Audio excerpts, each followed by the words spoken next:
আসসালামু আলাইকুম রহমতুল্লাহি ওবারাকাতুহু। কাছের ও দূরের শ্রোতা ও দর্শক মণ্ডলী, পেন ভিশন ইসলামিকের আলোর পথ অনুষ্ঠানের সবাইকে স্বাগত জানাচ্ছি। আমরা আজকে ওয়াসিলা নিয়ে কথা বলবো। ওয়াসিলা ইসলামে পরিচিত একটি শব্দ। ওয়াসিলা আরবি শব্দ। এই ওয়াসিলা শব্দের অর্থ হচ্ছে মাধ্যম, মধ্যস্থতা, উপায়, উপকরণ ইত্যাদি।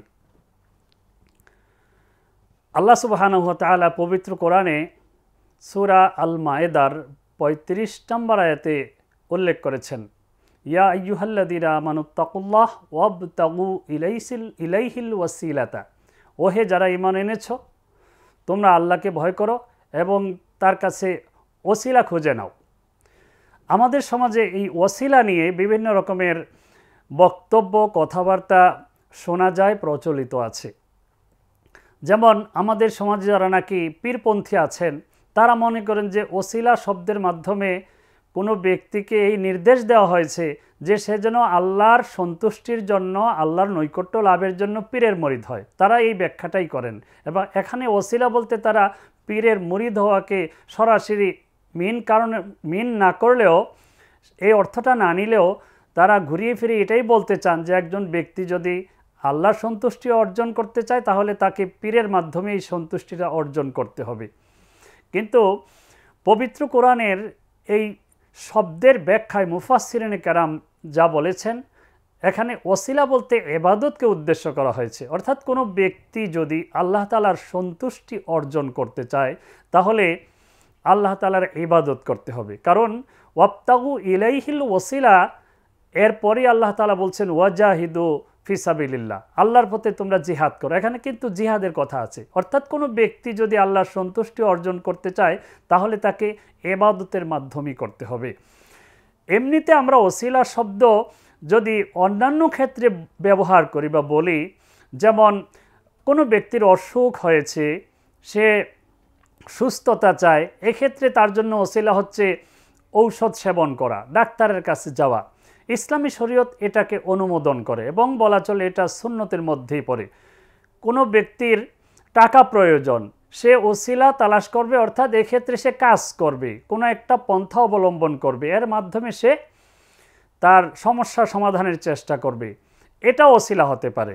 কিন্তু পবিত্র কোরআনে যে ওসিলার দিকে ইঙ্গিত করা হয়েছে ওয়াবতাগু ইলাইহিল ওয়াসিলার এই কথার মাধ্যমে, এর অর্থ হচ্ছে কোনো ব্যক্তি যদি পরকালে নাজাত পেতে চায়, আল্লাহ তাআলার সন্তুষ্টি অর্জন করতে চায়, তাহলে তাকে ইবাদত করতে হবে, খালেস নিয়তে ইবাদত করতে হবে।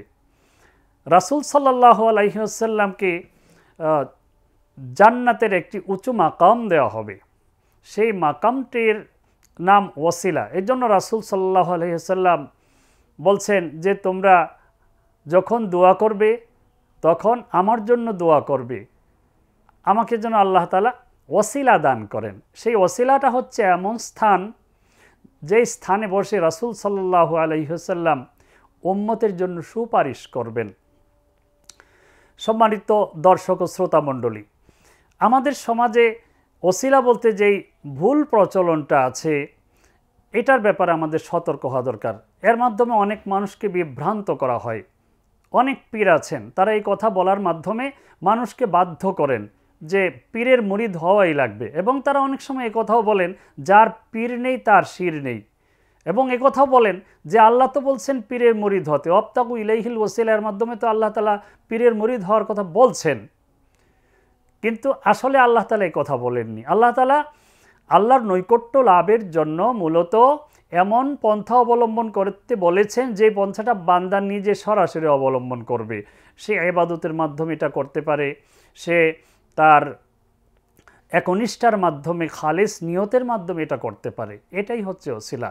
তো আমরা যারা নাকি ওসিলা তালাশ করব, সেই ওসিলা বলতে আমরা এটা উদ্দেশ্য নেব না যে আমার সন্তান প্রয়োজন, আমি পীরের মাজারে যাব, পীরের কাছে মুরিদ হব, আমি শাহজালাল রহমতুল্লাহ আলাই, খানজাহাল আলী রহমতুল্লাহ আলাই, শাহ মাকদুম রহমতুল্লাহ আলাই, শাহ আলী বগদাদি রহমতুল্লাহ আলাইহি তাদের মাজারের কাছে গিয়ে আমি আল্লাহর দরবারে দোয়া করব, আসলে এমনটা না, এটা উদ্দেশ্য নয়। বরং উদ্দেশ্য হচ্ছে আমি আল্লাহ তাআলার ইবাদত আমার ঘরে বসে করতে পারি, আমি মসজিদে বসে করতে পারি, এবং আমার যা প্রয়োজন সেটা আমি সেই ইবাদতের মাধ্যমেই আমার রবের সামনে উপস্থাপন করব।